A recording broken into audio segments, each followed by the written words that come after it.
I love our chat. I love our chat because they help me out with the title of the show or my intro. March Madness. And you think I'm talking about the stock market, right? No, college basketball. Michigan plays today. I know who Jay wants to win the tournament. Anyone but Michigan. But folks, seriously, we got two super guests today on pre-market prep. We're going to have a lot of volatility. We're going to cover Micron earnings. We're going to try and find something that's going up. All right? Let's get this show started, Brent. We got some work to do. The volatility right now is really incredible. Wow, look at that consolidation on the upper right chart. You know what we've seen this earnings season? Some of these expected moves get even more violent. This is why I have switched my strategy 10 years ago. And if you're chasing, you're in trouble. Okay, looking at some charts here brought to you by TradeStation. Born to trade, chart analyze, customize, all in one platform. Trade smarter, move faster, stay in control with the platform built for serious traders and people that want to be serious traders. Okay, starting out in the red here, 27 handles. Tech going to be testing that low of the move, that Globex low of the move shortly. We're up a couple pennies in the buck, 99.03. TLT can't catch a bid, down 9 cents. Oil taking a little breather, down $1.12. GLD, you cannot hide in GLD and SLV, down 4% and 8% respectively. Bitcoin futures are in the red by 1.43% at 70,100. We are going to bring in Triple D. We got our first guest coming on at 8:05. It's the cow guy, and we're going to get his perspective on the markets. Dennis, you look like you are in a fast market there. We're always in a fast market here. Welcome to Trump world, where headlines come fast and furiously. You never know what's going to be next. The analysts don't even do any ratings because they don't know what's going to be said next either. This is what we're in here right now. Headline-driven markets, chop fast, and the slow leak. And unfortunately for the S&Ps, SPY at least a new low on the move. Get new lows, you got to go. I thought the bulls were starting to take control. It's a tough market. 2 days later, nope. Bear is still in control. Joel's eternal bearish rant is winning here. Brentster's in the background. I want to say hi to the Brentster here because he's watching the news. He's watching the headlines. He's following everything that's going on. And he's probably got a Middle East update for us because a little bit more escalation last night. I want to hear what you think was escalation, Dennis. The bombing, the oil fields there. So Trump said that he would consider basically taking out the largest natural gas oil field in the world, which is split between Iran and Qatar. Did oil move on a headline like that? And Israel, he also said, actually bombed that. Basically saying the U.S. didn't. So the whole truth was, it sounded like Israel kind of went rogue, did something without Trump approving it, and then he said that that wouldn't happen again unless something else happened, and then he would just blow it all away. So I mean, we got to kind of give the whole truth there. So yeah, but I mean, he kind of insinuated last night that Israel went rogue. Like they've been kind of fighting this war together, and now they kind of look like they went and bombed that without his approval. So, did Israel have to have his approval? Obviously not. They just went around things. But, I mean, they've been fighting this war together, and all of a sudden, bam, that gets hit. Oil did move on that news here. Oil is trading lower here now, though. Mm-hmm. So, we're in this market here where oil and SPY's definitely been inversely correlated. We're not seeing it so much the last few days. Kind of SPY, selling off tremendously. USO was not up that much yesterday, although perking up. Down here today, but doesn't matter. SPY leaking here overnight. I mean, there's just a lot of nervous traders out here, including myself. I mean, we've been hiding. There's some places to hide. I've been talking about hardware and energy. That's getting hit overnight. We're talking about staples, and drugs being very resilient 2 weeks ago. They've been hammered. Staples got hammered yesterday. So, I mean, the places to hide seemingly are starting to run out here in this market. Oh, yep. UNG did not get much of a pop off that but you know what? People have been hearing our opinions a lot the last couple days, right, wrong, or indifferent. But let's hear from the cow guy.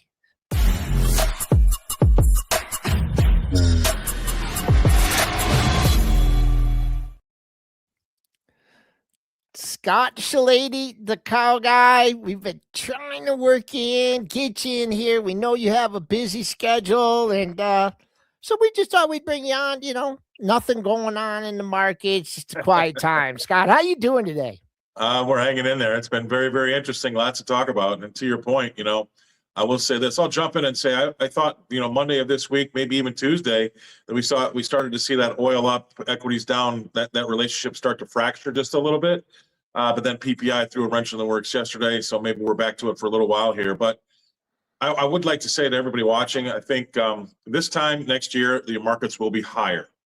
So now it's only your job to try to pick your spots where you get in for those higher markets. Some spots are going to be better than others, but this time, I think next year, the markets will definitely be higher. We will get through this. It will end at some point in time, and things will be all okay. I want to remind you that last year we had DeepSeek and Liberation Day around the same time, maybe about a month later, right? We had April 2nd. Yes, sir.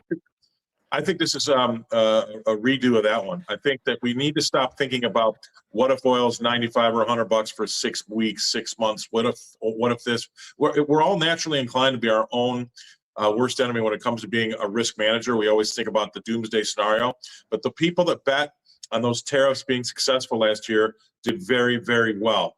The people that threw the baby out with the bathwater, got out because tariffs were going to be really inflationary, didn't want anything to do with the market, did very poorly. I think we're going to do that again here. Nobody's talking about what the world could look like if Iran comes to heel. They're a good player. We've got peace in the Middle East. It actually probably defangs Europe a little bit. But generationally, this could be fantastic for the world economy. And we're just going to have to suffer through a couple of short-term bumps in the road here. So I'm going to bet on things being all right. And I think that's going to pay off. Wow. That's exactly what I needed to hear. That's exactly what I needed to hear, Scott. So Well, let's survey the carnage, okay? And we have you on March 19th, 2027. And you're saying we keep the clip, we send it out on Twitter, 1 million people watch it, and Scott says buy software stocks. I'm still a big, look, 84% of the world has not touched AI yet. 16% of the world's touched AI. Is anybody going to tell me that that's AI trades over if those are the numbers? No, we're still just beginning. It's going to be fantastic what this does to the economy. We might have a job loss economy. We might lose people because of efficiencies and productivity, but it's going to be great for the economy and great for firms. So I'm telling you that I believe that once we get through this Straits of Hormuz opening up and oil prices sinking back down, I mean, there's going to be a glut of oil. We're not talking about oil, a shortage of oil like we sat in I sat in lines when I was a kid for 3 hours in the 1970s, right? This isn't a shortage of oil. There will be a glut of oil once the Straits of Hormuz open up. I've had some oil experts on my show say that we could see oil 60s, 50s, and I had one person say maybe even the 40s. So when oil does spike as high as it did, it does tend to overcorrect the other way. The last time we had $147 oil, we also saw minus $40 oil. That might happen again here too. So be careful about betting that this is going to happen for a long time. So anybody out there that wants to get out of the market and doesn't want to be invested, I understand. However, that means that you're standing at the table and you're putting your chips on this thing lasting longer than everybody thought, and oil being higher than anybody ever thought. And if you want to try to tell me that Trump and his administration did not plan on the Straits of Hormuz being closed, did not plan on this being a little bit of a messy situation, then they deserve all the bad press that they get. But he's got the midterms coming up in November. This has got to be in the rearview mirror by a long shot. Not like this can't be solved at Halloween. This can't be solved in September. This has got to be solved in the next 3 to 4 weeks. And once we see those blue skies, yes, the buyers will come back. Scott, completely agree with you. War trade is temporary here. This spike in USO, spike in oil prices, agree, is temporary as well. This too shall pass. Yep. But what is not temporary is taking you back to the AI trade. AI is not going away. The genie is not going back in the bubble. I saw a few people tweeting about like, oh, the AI bubble, eventually this is going to burst. It costs too much. AI uses too much energy and it's going away. I don't believe that for a second here. We get, but what I want to bring it to you, is there an AI bubble? Because, we see like stocks like Micron report last night, blow every metric away. The earnings report was just unbelievably good. But, expectations were there for that. Everybody knew Micron was going to blow it away. It pulls back here. Like, when you see a stock go from 100 to 460, I mean, when you actually start doing the math here, the stock is still trading 6 times earnings if they can continue to have earnings at this pace. But is memory prices going to stay? Is the bottleneck going to stay? Is hardware still going to be the play? I mean, in an AI economy here, Scott, where do we go? Where do we invest for the next year? You go to those places that are undervalued, like you just said, because I don't know if you remember, I don't know how old you are, but Amazon was a frustrating stock as well in the beginning, right? For sure. And so these are just going to be frustrating times. It's definitely not like at the .com boom era, because all they did is slap .com at the end of their name. And then they had these crazy valuations. They weren't making any money. These companies are printing cash right now. Yes, there's going to be some people that die along the roadside along the way. In 1900, we had 105 car companies. Today, we've got 5. I get that. But they're still doing very well, making money. And I'm going to bet on those that have these valuations that are worse than the S&P's valuation. So you have to have patience. There's not going to be a get rich quick scheme here, and you're not going to buy the bottom. So whatever you buy, just know it's going to go against you for a little while first, and be comfortable with it. Because I just had the conversation with my wife. We need to move more capital out of these our CDs, and because these prices are getting to a point. Oh, okay, so we go another 10% lower. In next year, we're going to be higher, and in 5 years' time, we're going to be much higher. So it's just right now, my worry is, what price do I get in at? Because it's definitely going to be higher. Some prices are going to be better than others. Would you buy an NVIDIA? Like, you look at something like this, I own stock's been going sideways for 9 months. Yes, I own it, and I'm going to buy more. I own Tesla. I would buy more. I own CoreWeave. I would buy more. I'm not afraid of it, because you get these people that get to people's own imaginations become their own worst enemy, and that's fine. That means opportunity to me. You want to sell CoreWeave in the whole, it should be trading at $140. Now, the market's right? Because the market is supposed to be taking all the information in and coming up with a price. But I feel as though, given time, there's a lot of people. And by the way, because of the way that we trade today, and with technology and the way that information moves around, it's so much more different than it was when I started in the mid 80s. So you can get punished a lot faster, a lot harder. It's harder to stay in the market because of that. But you just have to accept that's the new war. That's the new battle that you have to face, and know that you're not going to be buying the low. So I'm comfortable owning AI, absolutely. Maybe not some of the fringe ones, but I know, I do my own show. I have the smartest guys in the business, just like you guys are. They're coming on and they're telling me what looks good. And what, these people have also been managing money for 30 years. They've got, hundreds of billions of dollars under management. I'm comfortable getting in bed with a lot of what they have to say, because I agree with it. And again, Tesla, CoreWeave, NVIDIA, Micron. You know what? How about this? I mean, why can't we just sit back for a second and go, the world needs Microsoft. Microsoft's on a 20% off sale. In a regular world, you were like backing the truck up. But everybody's still afraid. It was $505 when the last time I checked 2 or 3 weeks ago. Now it's 400 and change. And it got to the high 300s. That's an opportunity. So I think you just have to hold your nose, turn your head, buy it, go away, and come back, put it in the bottom drawer like we used to do at the bank, and then come back next summer. You think software, so you're not afraid of software, because obviously software has underperformed tremendously, and we're seeing Microsoft a valuation that we haven't seen in decades, trading 21 times earnings.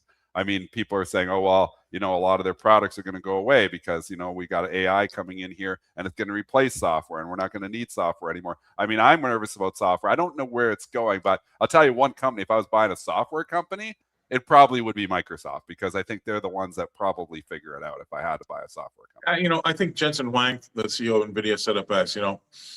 If you've got AI involved and there's a screwdriver that AI can use, it's going to use the screwdriver. It's not going to go invent a new screwdriver if there's one sitting there.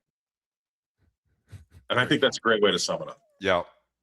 Scott, you mentioned the employment situation, right? And lower interest rates. Right now, we were looking for 2-3 cuts earlier, and we're like, what? Now, now the inflation picture is changing a little bit. I mean, there's going to be job loss in this country, right? And we're already seeing it. So how does that, figure into the equation? Less people have jobs, higher unemployment. Usually, that's not a great sign for the economy. It's the first time we're ever going to have that problem, that we're going to have higher job losses, higher unemployment, and we're going to have more productivity and be more efficient. Now, those people will get reemployed, I believe, elsewhere, maybe not at the same thing that they look. And you're talking to a guy that used to wear this funny colored jacket, yell and scream all day. I was displaced by technology myself. I've had to reinvent myself. So those types of things are definitely going to happen. And maybe, I'm not going to say, like, if you can't work on the Keystone pipeline, you're going to go be a coder like Biden tried to tell us to do. But you might find another job doing something different, like working with your hands. We're not going to be able to see technology or robots. I mean, a robot's not going to be getting under a car anytime soon, right? So there'll be opportunities. You're just going to have to, learn to live with it and accept you're going to have to change your job, like I did. So I'm not trying to be flippant about that. I know it's a difficult thing to do, and I went through it myself, and it was very difficult. But with your chin up and your eyes open, you can come out of it successful. But we're going to have, I don't like this idea of these CEOs, because I understand that they can't come out with the doom and gloom. But when they say we're going to keep the headcount the same, I think they're going to actually have some cottage industries come up, and we're going to actually employ more people. I'm not falling for that right now. Maybe it might change my mind later, but I definitely think with artificial intelligence, it's the first technology. All the other technology we've seen up until now have been there to help the employee, right? They've been an add-on to the employee. This is the first time we've had technology want to take the employee out of the picture. And I think that that's totally different. And I don't think people are telling us the truth. I think that they know when there's going to be a time when you're going to start to see a lot of these companies that have overhired during the pandemic, by the way, they're going to use AI as an excuse to slash and burn, even if it's not AI involved. I mean, I think there's some of them that already done that. But AI is going to be the spur that's the reason why they're going to do it, and because we're just not going to need them. And I don't know about you, but I've already used AI a lot in my life. I can tell you that the young people in our family are having difficult times getting jobs out of college because the grunt work level that you used to have to do as a lawyer or an investment banker and an accountant is all being done by AI. I mean, we've got a weird situation where kids can't get a job, and we've got these seniors that are having to go back into the workforce. I mean, it's crazy what's going on. But that's what we've got happening when you have such a big generation-changing technology that I think is going to be ultimately very, very good for us. I don't know what I don't know, right? Because I feel like medicine is another great example of what they're going to be able to do with AI. Not that smart. A lot of opportunities. Yeah, there's just tons of opportunity. So we don't know, but we're definitely going to see some job losses. I think they're being disingenuous by saying that they're not. That's absolutely going to happen. Maybe they get reemployed elsewhere somehow, like I did at some point in time. But in the beginning, there's absolutely going to see a spike in that. All right, most important question of the day before we let you go. How many cow jackets do you have? Oh, God. Well, I don't know about you guys, but every time I keep putting them in my closet, about 3 or 4 months later, they somehow shrink in my closet. I don't know how that happens. I have, I give them away too. So when I have Stuart Varney's got one at Fox. I gave one to Chris Christie when I interviewed. I give them out, Nice. when so I probably have had about 40 or 50 of them. I probably have about 5 or 6 hanging in my, but the funny thing is that I lived in Europe for 16 years, in London for 16 years. And a guy that I really kind of became friends with there ran a studio that I did a lot of TV work out of. And he was kind of like the Billy Bush of Europe, like of England. All right. So that kind of a guy. And he was the one that convinced me that if I ever walk out of a house, we became very friends, good friends. We still are to this day. But he convinced me that if I ever left my home without wearing something black and white, cow jacket involved, he would never speak to me again. And I started doing that. And you'd be shocked, because what happens is if you get recognized, because it's all about branding, right? And I have a pretty good brand in the business. Nobody else has got a brand like I do across the board. Very unique. Yes. And so what happens is people recognize you, but they can't place you, right? They'll put their finger against their head and go, man, I recognize that guy. But if you have something black and white cow on, bam. They know you. Cow guy. Cow guy. And so he told me that if I ever leave the house without, so now I have a seamstress. She makes all my shirts. They're always black and white. This one's got a bunch of farm animals on it and stuff. And the funny thing is that I call her Omar the tent maker because she just makes me lay down on some cloth and traces around me and makes a shirt for me. But Do you have a black and white car? No, but I keep putting it out there. You need a cow carrier. I want a cow carrier. That was right. You know the black cabs in London? There was a black cab that picked me up one day that had the black and white Holstein print on it. So I do have a picture on one of those. And every time I put it out, people think it's mine, but it's not. But you just have to do that stuff to work your social media. I'm very bad at social media. Yes, people are really good at it. It can be a really good thing. But it's been a lot of fun. And I got a few years left in the business, so I'll keep going. But it's it's kind of corny, but it works because you know what? A lot of times people are intimidated by finance, right? Everybody wants to watch the sports, but they don't want to watch the finance when it comes to the news. Yeah. But when you show up with a big fat head like mine wearing a black and white cow jacket, somehow that's disarming to people, and they sit there and listen. So it's worked. The cow guy, Scott Shellady. Glad we caught you. A busy man. We'll get you back on pre-market prep again real soon. All right, see ya. Thanks, Scott. Always okay, fun. Dennis. Always that was fun. I was cracking up. Yeah. Yep. Thanks, Scott. Enthusiastic camp, right? What to buy, what to buy, what to buy. Well, let's talk what to buy, and is it Micron? Because I want Brentster, you're right here. I want you to give this report. We were covering this live in the STN room, and you were just blown away by this report. Like we thought that the report was good last time. They might have actually been a better report than reported last time here. Give us the details here. The earnings were astounding, but just shows how high the bar really was for Micron. The SanDisk report, Dennis, I was so blown away by. I think I was more blown away by the Micron report last night. Company is reporting last night $12.20 in earnings. Analysts were down around $9. They beat by $3 whole. Sales about $24 billion. They beat by $3 billion. Analysts were at 20. Here's where it gets really good. The guidance. For next quarter, Q3, they're looking for earnings $18.75 to $19.55. Next quarter. For a quarter. This is for 1 quarter. The analysts were at around $12. Yeah. They almost doubled where the analysts were. Sales for next quarter expected around 33 to 34 billion for next quarter. Analysts are at 23 billion.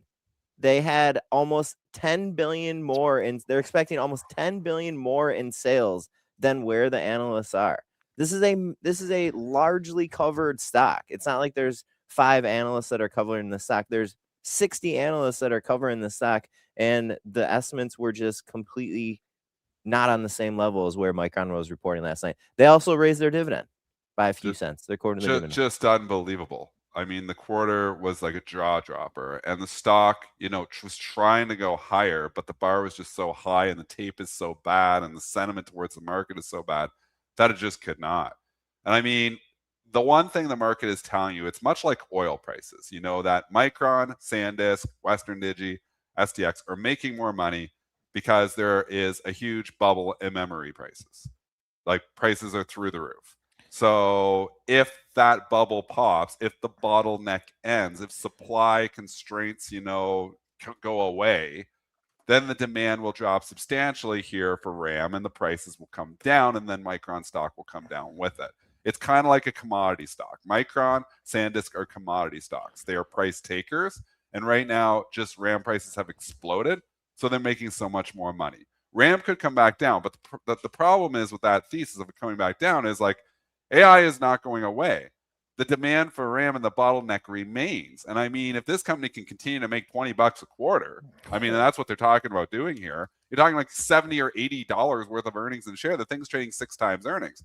So if these, earnings remain, like just think about how crazy this pricing and how much crazy this earnings is.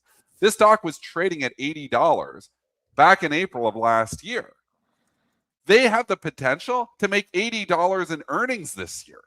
Like it was trading with a PE of 1 in hindsight, 2020. Nobody thought that RAM prices were going to explode like they did, though. Nobody anticipated this problem. Maybe somebody did. The really smart people maybe did. But this bottleneck is real.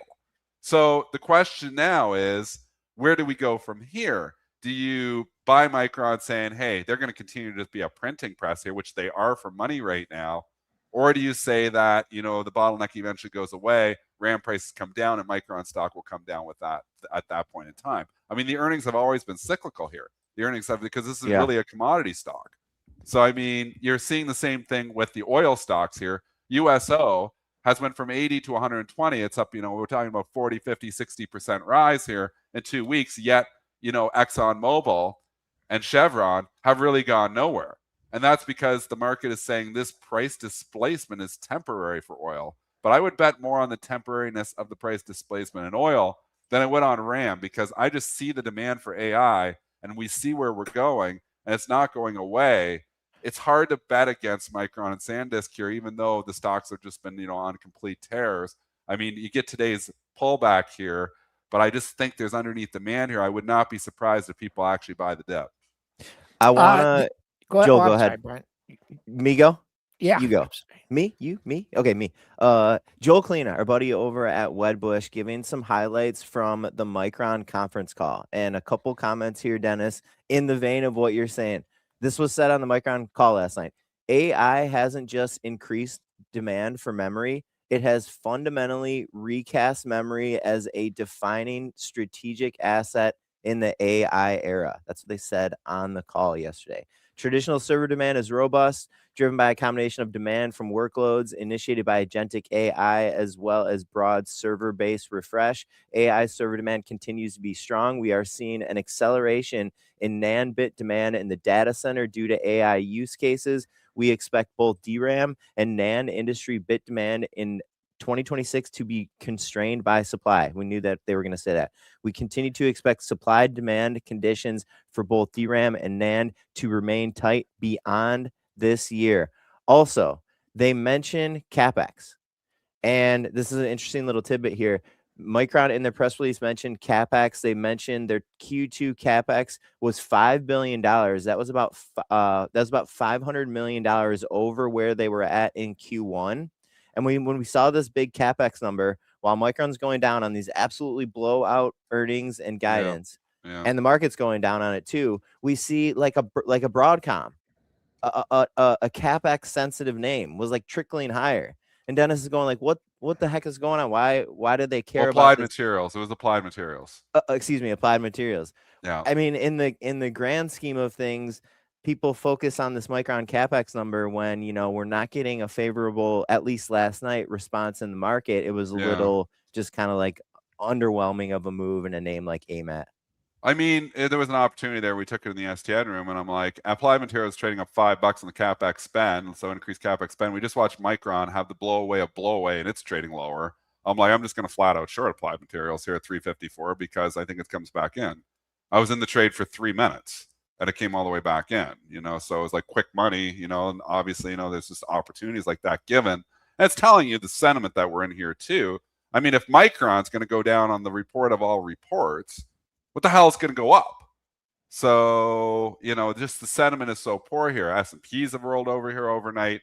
That buy the dip crowd is starting to get punished here. They're always, buy the dip, but eventually comes back. But I mean, if you're a short-term trader buying the dip, you've been punished. If you're long-term, you'll probably still be okay. But I mean, if you're short-term, and long-term, what I mean is years. If you're short-term, you're, margining out buying the dip here right now. You're like, crap, man, this isn't working. And it's not working. I mean, selling the rip is working tremendously, which we've been talking about here. And selling the rip also means shorting the rip, folks. Like when I say I sold Applied Materials, I shorted Applied Materials at 354 last night. So, and I covered it 3 minutes later for a 4-point gain. There's just opportunities here on the short side. I know people don't like shorting stocks. I know people think it's unlimited risk. I know people think the market always goes higher and people don't make money shorting stocks. They do. Traders do, absolutely. And in this environment, you've got to be able to go both ways, because if you're sitting here as a long-only trader in this environment, you're struggling here right now. So, but if you can trade both sides of this market, there's a lot of money to be made on the short side too. It's not been easy. Like, it's not like just a printing press on the short side. I will say this has been a very difficult market to trade because it's headline driven and the whipsaws are vicious, and you get short and all of a sudden, bang, you get a Trump truth and the stock fly 50, 60 handles in your face. I mean, it has definitely been a tricky environment here with so much headline risk. But overall, the bears remain in complete control here. We'll keep the technicals pretty simple here. Pre-market low was 427.50. You filled the gap that you had from a few days ago and you bounced off it. So I'm keeping that whole area 427.50 to 430 if you're looking to buy the dip. We got a little bit of ways to go to get the bottom of yesterday's range, 468. Is it? Yep. 458.30. So that would be your gap fill. That's 20 handles away. Straddle riders, they're the champs. They didn't get that. They didn't get that move. Did not. I believe it was right around 50 What was it, bucks. 50 You never bucks? got Yeah. anywhere near 512 or anywhere near 412. So Straddle riders win. So that's it. That's a look at Micron. We'll see how it trades today. We just made a new low of the move. I know we're trying to keep our bullish hat on here, but that spike low that we had was at 34.25. Folks, that's where we're at right now. New low for the move in the. I mean, the stocks that I continue to buy on the dips in my long-term portfolio is hardware and energy. Hardware is on sale today. I want to see what it does. I don't own Micron or SanDisk because I think the stocks just run so far, and the bars are are obviously really high and they've pulled back. But I mean, this is still a place to be. I like the cow guy with NVIDIA. I still think NVIDIA, if you're buying longer term here, I own NVIDIA. My long-term account's a big position for me. I'm looking to add it to it as well. You got good support in here, 175. But I mean, when the market keeps going down, all stocks are going down. So it's not like, we picked the wrong stock. All stocks are going down right now. Back to the point of, like Staples, we're doing fine here 2 weeks ago. Staples were like the place to be. Staples were at all-time highs. And bam, in 2 weeks, 2.5 weeks, gone. You get a 10% correction in Staples. That gives back over half the move. Drugs, even uglier. XLV had this incredible 6-month run. It's given back 4 months of it here in a week and a half.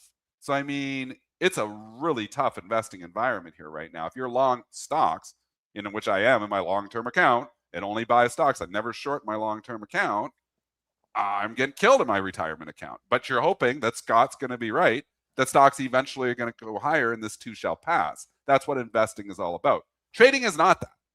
You should not be all just long only in your trading account. I'm going to say that, and if you're not, maybe you should join Stock Trader Network. We tell you how different ways to do it. My trading account is at an all-time high right now. Now, I'm not killing it. I feel like I should be doing better because I usually make more money when stocks are going down, but still doing okay. So you're going to get hit every once in a while. I got dinged on Staples yesterday, but overall, kind of down. We've been talking about this. It's the whipsaws, the rallies, the reversals. They're tough, but you know what? Let's talk stocks. Let's talk individual stocks, and a guest that we haven't talked to in a while, Tracey Ryniec, value stock strategist at Zacks, manager of the value investor inside Traders portfolio. Let's bring Tracey to the stage.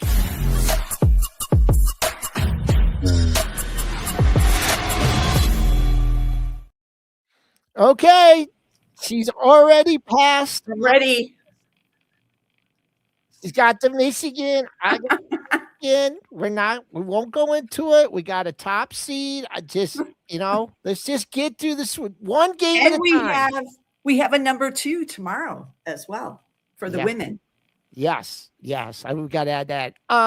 Tracey, the other more important thing I want to ask you is, have you filled out your bracket? I didn't. Okay. I didn't want to do it this time because I didn't want to taint anything. Okay. I like when we have guests. We try to get you on more frequently. You're a busy girl, but you had some themes about a year ago. And you discuss the stocks and you look farther out. And, let's just get right to it. The AI trade. AI infrastructure. You gave us some stocks a year ago. Talk to us about it. Yeah, they've done well. I was enjoying your conversation about Micron because that is part of the AI infrastructure trade in a bigger way. But if you don't want to go on the tech side with the Microns of the world or NVIDIA, that side of it, then you have to go with people who are actually building the data centers, building them, putting everything inside like a Vertiv. cooling them, and then how do they get the power to them? These are all the key things that are going on. And this revenue is real. We know that this is all happening. Jensen is saying that they're going to spend $1 trillion now. And all that money is trickling down to companies like Vertiv. Vertiv is a partner of NVIDIA in the build out inside the data centers. And it basically, you can see it's trading near its highs there. It's pretty stretched here, but it is executing and it's got the great growth trajectory. And this year, people were a little nervous going into 2026. Like, will this hold? We've seen this every year. Is the AI for real? And these companies keep saying yes, yes, yes. And we know 2026, this spending is going to happen. So we'll keep 2027, for a couple months down the road, we'll start worrying about that. But for 2026, these companies are saying they have very good visibility into what's going on with their order flow. And it's just a matter of execution for them, keeping up with the demand, even for like a Vertiv, keeping up. All right, let's stay on this theme. I remember you giving us this stock, and I'm very unfamiliar with it. Modine Manufacturing, spinning out his data center cooling business, 50% earnings growth in 2027. Yeah. Are you afraid of heights? No, this is pulled back. Buy the dip in Modine Manufacturing.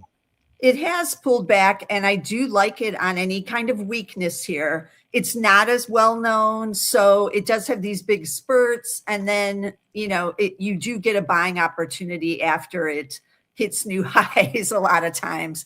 That recent surge was on the news that they were going to. Well, they're spinning off the more boring side of the business, really. And then they're going to focus on the cooling in the data centers, really, which is where the big growth is.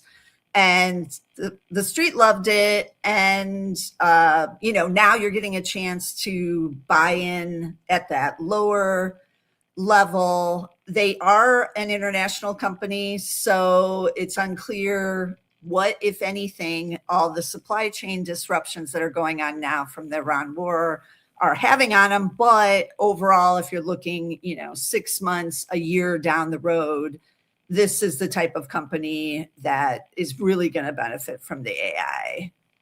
Tracey, I've been on over the years and stuff, and we always talk about the fundamentals.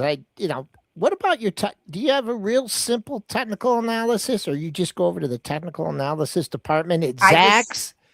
Yes. I asked the colleagues. Yeah, I talk with the colleagues who are tracking, the Fibonacci levels and all of that, and 200-day, 50-day moving averages. Okay. But I do focus more on the fundamentals, as you said, but that helps me to find some of these stocks before they're off into the races and rallying. So. Okay, before we move on to energy here, I looked up this stock. I was doing some research for stocks in the AI, the picks and shovels, and I came across this one, NASDAQ. Oh, NASDAQ, yes. You got to be afraid of heights on this one. I'm still really bullish on this one. This hasn't pulled back. They are construction. So they do the really big projects, and they are constructing the data centers. And this is the result because these orders are real. They are actually building the data centers. So I still like it. And I would be a buyer on any kind of pullback here because it is a little stretched for me on valuations here. But this is a multi-year play as well. Okay. All right. Let's move over to the other hot sector. And that would be the energy sector. Now, you can make, a differentiation between, the integrated oil companies, right, that might have some susceptibility to everything's going on. But the U.S. oil producers, let's talk about FANG. Yeah. Diamondback Energy. I like anything in North America. You can look at the Canadians as well, but US, we might as well go with the leaders, the world's biggest oil producers now. And these are the type of stocks you want to be in if you're looking for an energy play on the production side. And I'm not a big fan, as you mentioned, of the integrateds right now, even though they're great businesses, but we don't really know what's going on in the Middle East, and they all mostly have exposure there. So even just today, they're talking about the strikes on Yanbu, which is where the Saudis are shipping the oil across the country to the Red Sea to avoid the Strait of Hormuz. But you want to try to halt it there if you're Iran. And so apparently there has been some kind of strike at the refinery there, but that refinery is jointly owned by Aramco and Exxon. So it's, it might just temporarily be paused. There might be some small damage. They don't know. They're assessing it. But this is what I want to avoid. So with the Diamondback, they're solely U.S. production, and they are unhedged. They're going to take advantage of whatever happens with the oil prices. As long as they're able to execute and get it out of the ground, this is the type of company you want to be in while this spike in oil is going on. So any of these that are just pure play North American producers, I really like. I would definitely recommend investigating before you just decide, this is just North American, because I have come across some that have started to expand into the Middle East, and the timing for that is not the greatest, you might say. But something like Diamondback is just North American. So that's why I would, want to be in these companies. And remember, with oil, I know you guys were talking about it before, but it tends to go up pretty quickly, and then it does take a while to come down. And this is the largest oil shock that we have ever seen since 1950. And it's just going to work its way through the system. Also keep in mind, if you are looking at oil plays, if you do consider some of the integrateds, that if they have refining, things are going to be going on the refining side as well. And the chemical prices, that's just chaos right now. Jet fuel, all of this, it's going to be hard to keep up with what's going on the integrated side.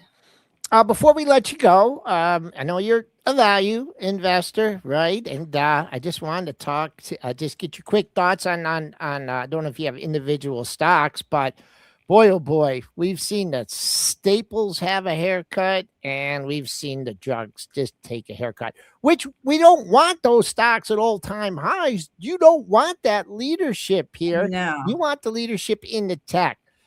Talk to us briefly about XLP, XLV. I'm not a big fan, actually. Okay. In those, I would rather be in the banks if I was going to look for more value. I did think a couple of months ago, it looked like we were finally going to get the bank breakout. I know I've talked about the banks many times when I've been on here before, and we've been waiting all these years. We had a breakout in the large cap banks, but the community banks and the regionals were still kind of in that range. And now they've, they're giving it back again. We've been faked out again. And a lot of that is from the worries on private equity. Although I don't understand why I would be selling off, say, an Alaskan bank that has 20 branches on a private equity concerns, but it could be contagion, and maybe people are saying, I don't want to own any of it right now, so we'll just get out of this. But that's where you can find a lot of value in these banks. And a lot of them are paying really good dividends right now if you're looking for that. So it's not a glamour area at all, but it does remain cheap. And eventually it will break out of this range and you will want to be in it. As far as the drug stocks, I'm still a fan of those who are in the GLP-1s. Eli Lilly, it has pulled back off of its recent highs. If you can get it cheaper, definitely you can see there. If it gets back down into that 700 range, it's real attractive here. And, you know, we're all going to be taking the GLPs, especially in the pill form. And, you know, they're going to sell a lot of that drug. So, Okay, Tracy, really listen, like this is what I've never made a proclamation like this before on the show. But uh-oh. if we win, big F, the national championship, Okay. I'm going to get you back on again, Okay. and we're gonna sing "Hail to the Victors" together. All right. Okay. I'm up for that. What if the women win? Okay. Hey, yeah. If the women, too? We'll do who's it for gonna both. beat UConn? I mean, UConn stuff. Okay. You guys know her. She's Tracey Ryniec. She's a value analyst over there at Zacks. Give us some good stuff a year ago and sticking with their picks. Tracy, great speaking to you. Go Blue. Go Blue. All right, back to our regularly scheduled programming. Dennis is deep in the trade cave here at the low of the move. We went down to 29.50, 66, 29.50, trying to bounce. Orderly market here, but still the Bulls are kind of on their heels, Brentster. Yeah, I hear you there, Joel. I want to give a real quick preview. We still have the Optical Fiber Communications Conference happening today. It was a conference that got a little attention. You know, these optical names have been in focus here. We have Broadcom presenting twice today at this event, at 8:45 a.m., probably starting right about now, and at 2:30 p.m. And we also have a couple optical names, guess what, presenting Ciena, CIEN, at 10:45 a.m. and also Coherent, COHR, presenting at 1:15. I'll just pull up the chart here real quick that you're looking at, Joel. Let's get to a couple more earnings here, and then we're going to talk about why ratings are kind of taking a backseat. They have been taking a backseat, but we're going to get a little color here. Let's do Alibaba earnings here first. Hit early this morning around 5:30 a.m. A double miss, as Michael Feehan so eloquently put it. Company reporting earnings of 101. Analysts were up at 173. Sales 40.73 billion. Analysts around 41 billion. Alibaba, as far as I can remember, excuse me, doesn't really give guidance. So we just have the miss for the quarter here to go off on Alibaba. Boy, when's the last time we talked about Alibaba? It has been, I think that's the first time we mentioned the stock this year. I mean, focus, right? Different things going on, different focus, tariffs and everything, China. Well, it's still a big unknown. The summit and everything, it's getting pummeled today, down here at the 125 area. Don't know where it's going today. Don't know where it's going long term, but I'm just looking at this 130 area, and you caught a couple dips off that, little couple days of consolidation. So right now, that's resistance. But if somehow it could get back and regain a bid above 130, maybe look. I mean, it lost the 50, it lost the 200-day. I mean, you know, technically, they're telling you just to stay away from this thing. And then they just gave you an earning. Oh, that's a double weekly bottom there at the 130. I guess if you missed this rip here and you sat through this, but you sold here and you're looking to buy back, I'd keep an eye on this 130 area, and also a lot of consolidation at 120. Next earnings report, Five Below last night, Below. FIVE, one of our, I mean, you can call this a dollar store company. I think that's fair to say. Company reporting a solid quarter, earnings of $4.31. Analysts were under $4. Sales beating 1.73 billion. Analysts were at around 1.7 billion.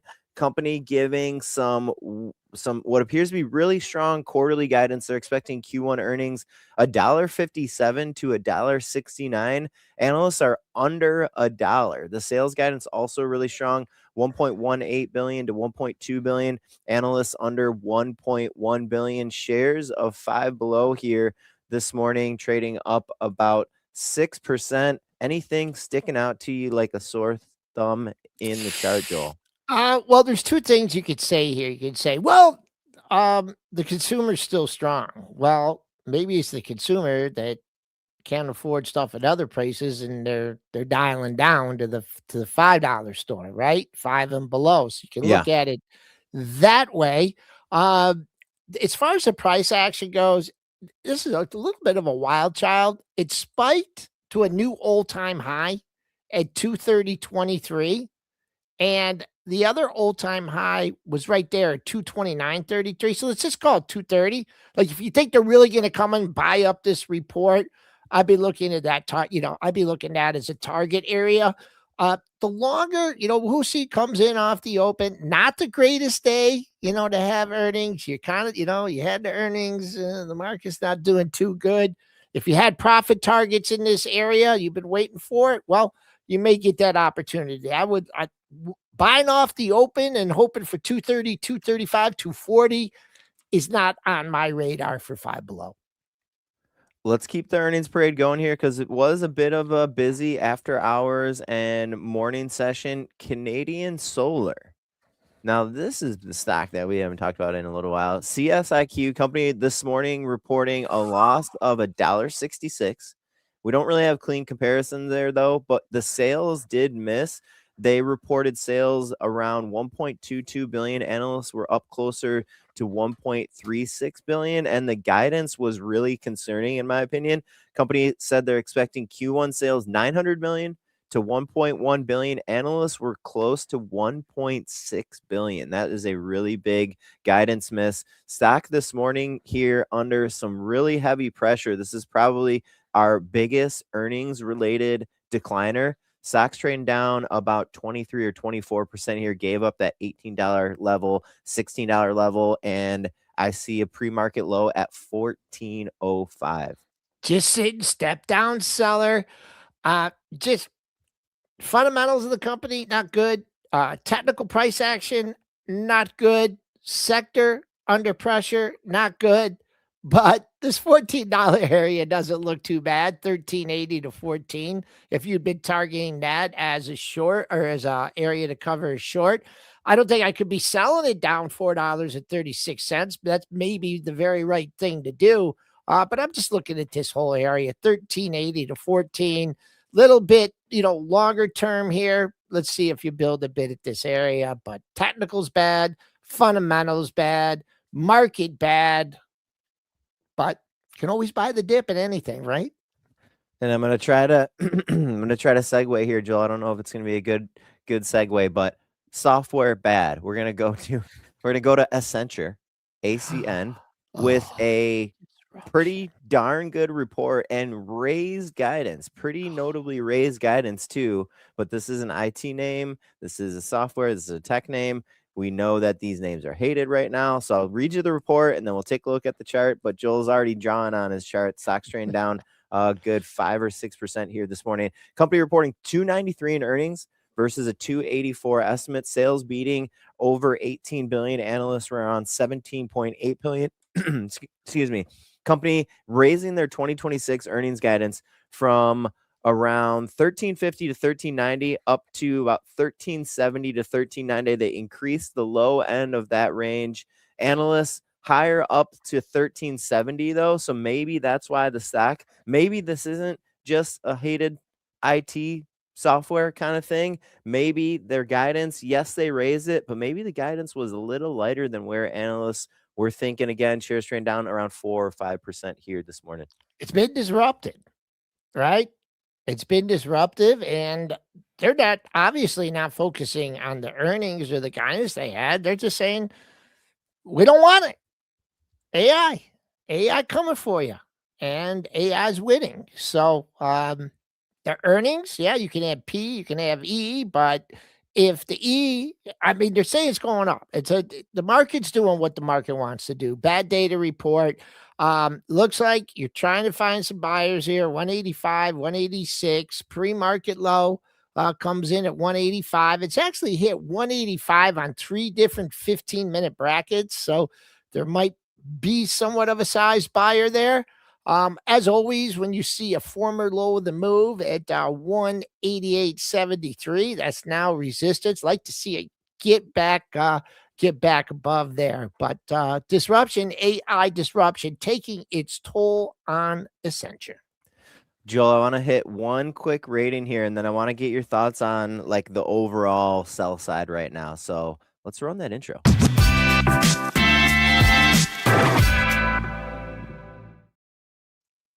All right, our first rating here, maybe our only rating that we'll talk about here this morning, because considering the environment, bit of a contrarian call, I would say. Carnival, CCL, one of your, I don't know if it's best in breed, but one of your lead cruise liners here. Morgan Stanley upgrading from equal weight to overweight. They have a $31 price target. A little color here, and Joel, you can rate the rating after you hear the color. I want to give the color first. Okay. Morgan Stanley cuts the company's earnings estimate to reflect softer revenue yield and higher fuel prices. However, the stock's 28% drop year to date from the peak exceeds the lowered estimates. Morgan Stanley adds that Carnival has minimal Middle East exposure. I don't know if that necessarily helps, but Morgan Stanley thinks it does. The firm sees an attractive risk reward at current share levels. Was reading some of that color off of the fly. Thanks to the fly for that color. Joel, how would you rate this rating? Same rating. A B. You rated a B. Okay. Yes. Explain. Well, it's not for bad. I'll give you the second letter. It's an R. Third letter is an A. Brave. I love it. Rating this. Yeah. That's a brave rating. That's what I'd have to say. That is a brave rating. Yes, it is very much so. I respect whether he's right or wrong. I like the call. I mean, the stock has come all the way down from 34 to 24. Buying the dip. I just call it brave. Look at this $24 area. 3 spike lows on a relative strength basis. While the S&Ps has come down to the low of the move, this hasn't. So I like it. I don't know what this guy's track history is with it, but I'm giving it a B for brave. Triple D, Yes. what say you? Continue to fall out of bed here. This is a tough market to trade. Like we can say, short, long. I mean, this is a tough market. One thing to consider is Trump doesn't like the market going down this hard. He's looking at it. So I would imagine you to get some type of truth, at least something saying, hey, we're coming along here. It's something to like give the timeline and move it up here, at least the truth to give the market hope here. I would imagine Trump is going to think about that today. So if you're massively short this market, just think, that Trump, and I don't know, the Trump bumps haven't been working that well. So that's a whole nother thing to think about here. But I think we're about due for a Trump bump here. So just because, like you look like the bears are winning, stocks are down across the board here today. The only stocks trading higher are the oil stocks here. I don't know if it's going to last like that with, inevitable Trump bumps. So does that mean, like you're going to be buying this and loading up here and we're going to be going higher here? That depends on your timeline. I think from a trading perspective here, we're below, we've taken out the lows. There's no reason to be long here, but, it can give you an out is what it can, or another opportunity to short. So we'll see what Trump says here today, but he's like sitting there watching the market go down and not liking it. Joel, any follow-up thought to Triple D's broader thoughts there? A little bit of closing thoughts. Yeah, I mean, he's going to the well. It's something that can happen, but we don't know. And that, I think that's why you're seeing this market being walked down, is because there is a fear that of a tweet or a quick end of the war, which does not seem imminent to me. That is why you're seeing this market. I mean, we're not crashing, we're walking down. So I hope Dennis is right. I hope this whole situation goes up, but I want to clarify. I'm saying that's the risk thesis. So, it's not the risk thesis to the shorts here right now is Trump bump, like a Trump tweet. For sure. Something to like, that's your risk thesis the whole time, because the technicals all look like hell. The momentum traders are all long gone. I mean, there's a lot of technical damage to this market, and the S&P doesn't even do it justice. I mean, we can keep being S&P centric here, but to be honest with you, what stock is only down 5% from the highs? I don't know. Like there's no stocks. It's 5 stocks. Like Nvidia hasn't really went down much. so it's only down, and it's a huge portion of it. Apple's held up fairly well, so, and it's a huge portion of the index. But I mean, when you look under the hood, even the staples are down more than 5% from their highs. Like, part of me thinks Sure. like the S&P must be the best investment vehicle of all time, because it's unbelievable to only be 5% off the highs. Are we even 5% off the highs? Roughly. There are stocks down 30, 40, 50%. You See- know, like some stocks are down 5, 10%. I mean, the drugs, for crying out loud, are down 10% from the highs. It's unbelievable to look at the S&P only down 5% from the highs. I think it's not too late to sell, actually, on the S&P. Like, unbelievable investment vehicle.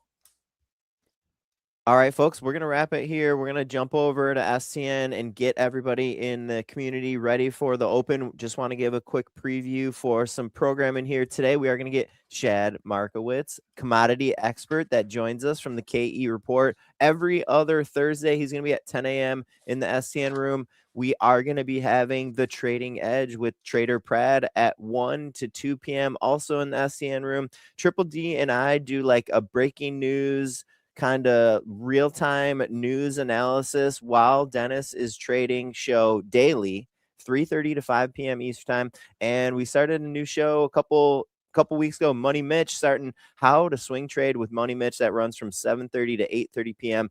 in the STN room, exclusively on the STN room. Tomorrow for pre-market prep, little crypto corner with Louis Sykes from Cool. Homie Charts. Homie Charts. Excited to hear what Louis has to say. That's it, folks. We're going to wrap it here today on Pre-Market Prep. Thanks a bunch for joining. As always, we'll see you tomorrow.